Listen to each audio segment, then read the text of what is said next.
Hello, everybody. This is Mickey Eisenberg, and it's a pleasure having you join this podcast. Today, I'm really thrilled to have Dr. Matthew Ma be our featured speaker. He is an MD, a professor, a chair of medical direction committee at the National Taiwan University Hospital. I've gotten to know him well over the last several years, and he is a very mover in the world of improving resuscitation, not only in his country, but throughout Asia. And so he's very active in the Global Resuscitation Alliance. So it's a pleasure to introduce him to you. And our topic is, Matthew, tell us what you're doing in Taiwan to improve survival, and maybe even some of the hurdles you've been facing and what you've done to try to overcome them. Thank you, Mickey. It's a great opportunity to participate in this podcast. What I've been doing over the last 20 years, actually, to implement the chain of survival in our community from scratch, literally put it in a nutshell. So we start 20 years ago. It's a pilot project of hospital-based ALS program, because at the time, the firefighters had very little capacity of doing anything. That was 1998. At the time, in the 1990s, the overall survival of cardiac arrest in Taiwan was 1.4%. Wow. And then we started the hospital-based advanced life support in 1998. And then we implement EMT AED program. That was 2000. And in 2002, we start training our first batch of advanced life provider, the EMT paramedic. Actually, during 2002, when we trained the first batch of paramedic, I did bring them to Seattle, and we actually visited you. That was quite memorable for all of us. And then, so we implement the Advanced Life Support Program for Taiwan in 2003. And in 2011, we started the Public Access Defibrillation Program nationwide. And after that, so we had the law implemented in 2003. Taiwan is it's probably not the country with the largest number of AED, nor the country, the earliest implementation of AED.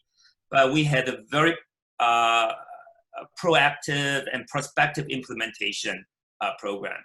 And after that, we focused on high-performance CPR and all the other essence of the TEM program.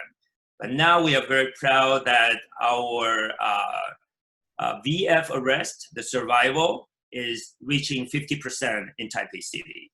Wow. And for those people receiving public access defibrillation program nationwide, the good neurology survival is reaching 56%. So we have made a lot of progress from 20 years before, following your footsteps. You're very kind, but that's really impressive. A 50% survival rate is awesome. Tell me, along the way, what this is, to some extent, advice to other places that are starting on this journey of improvement. What were some of the problems you encountered that maybe you can share and maybe people can learn from your experience? Well, I think things can be implemented top-down and bottom-up. And so we have to do it both ways. From ground up, you need to associate as many friends and college, comradeship to start this bottom-up program. But it's also the Asian communities. So top-down is also a very necessary approach.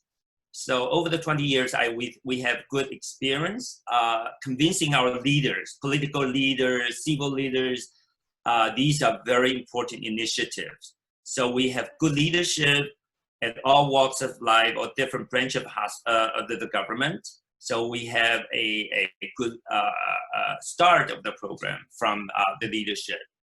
I think the second very important part is we have trained tremendous batch of paramedics program.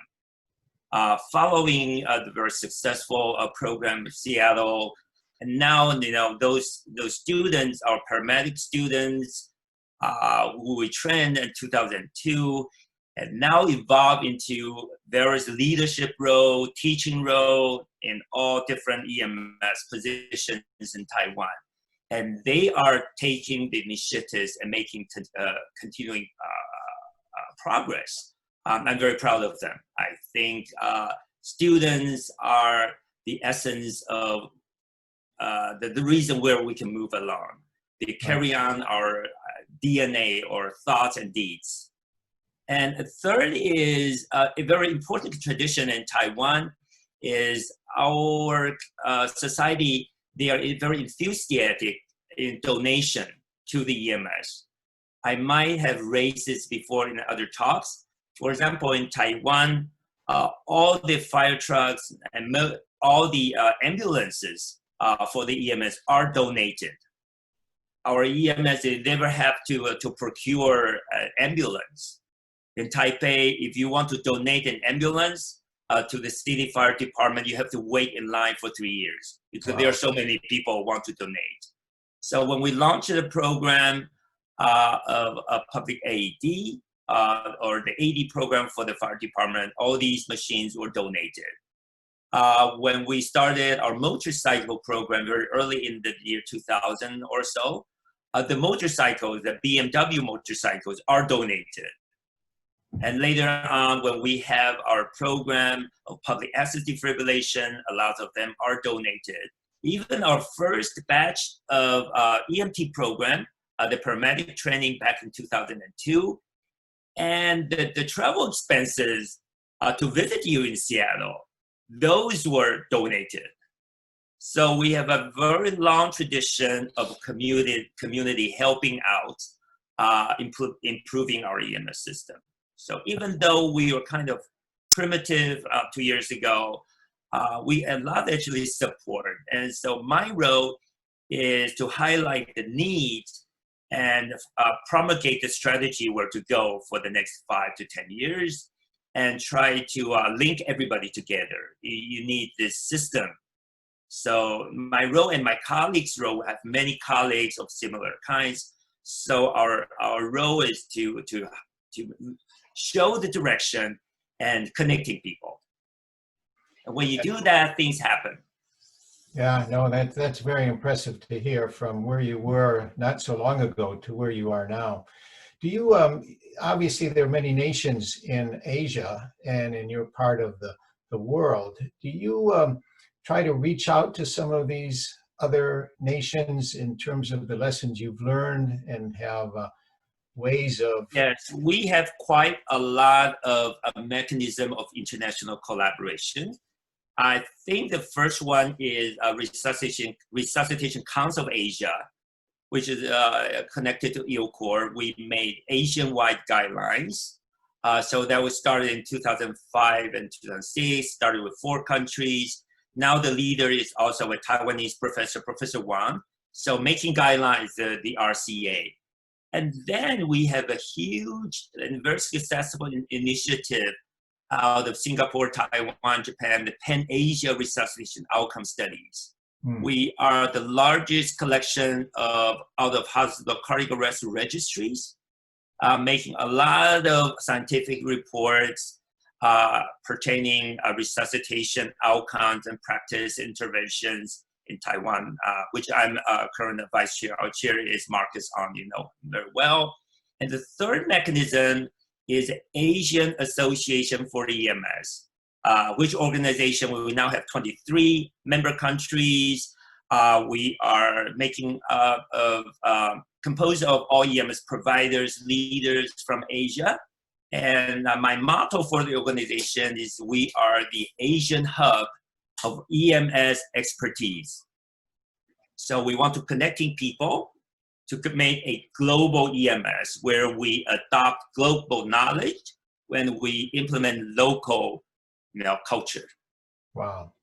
Well, I'm very impressed, Matthew. And I know obviously many people are involved with this, but you clearly are one of the leaders and have done a great deal to make this happen.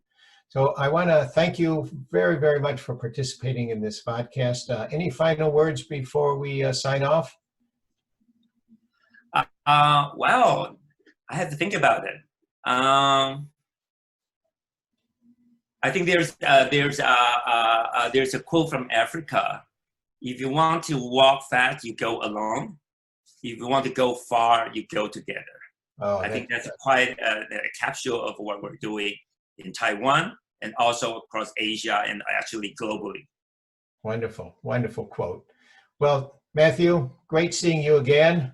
Good luck. Keep doing the good work you're doing. And thanks so much for being on this podcast. So long. Thank you very much for the invitation. Bye-bye. Ciao.